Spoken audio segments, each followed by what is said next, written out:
these things. If you want to have more jobs, raise incomes, and prepare people to do it. There you go.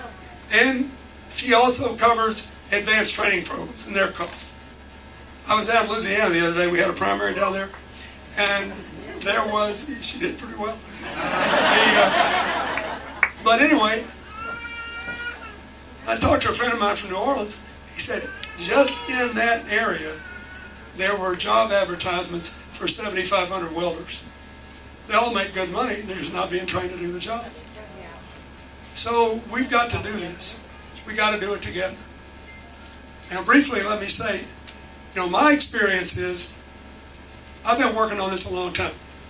When I was a governor for 12 years, at the time I came to Ohio running for president, we led the country in job growth. We were one of only 8 states that gained manufacturing jobs in the 80s.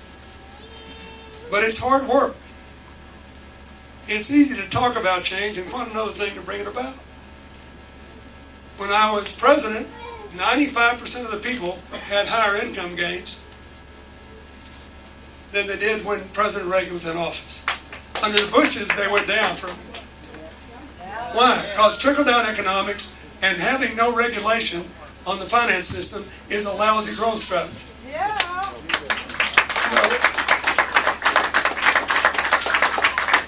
The middle class incomes went up 70 times as much, 70% more.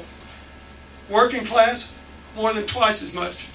The thing I'm proudest of, people whose incomes were in 0 to the 20% bracket, their incomes went up 30 times as much. We moved 100 times as many people out of poverty. We can do this again. But we got to have an economy that works for the struggling, the striving, and the successful. That's Hillary's phrase. But wherever people are working together, good things are happening. Wherever they spend all their time fighting, good things are not happening. Wherever people would rather have short-term gain instead of long-term shared prosperity, good things are not happening.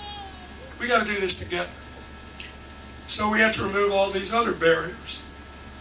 We need a sensible immigration reform program, not promises to deport people in a way that would collapse the economy. We need a sensible program to reduce the number of nonviolent offenders that are being held in prison too. But with all these educators here, we also got to make sure that they don't turn around and go back by giving them transition, education, and training, and job placement, and not letting people refuse to hire them because they just got out of jail. They need to be able to start again.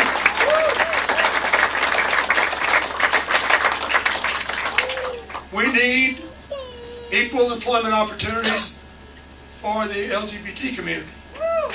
Look at this.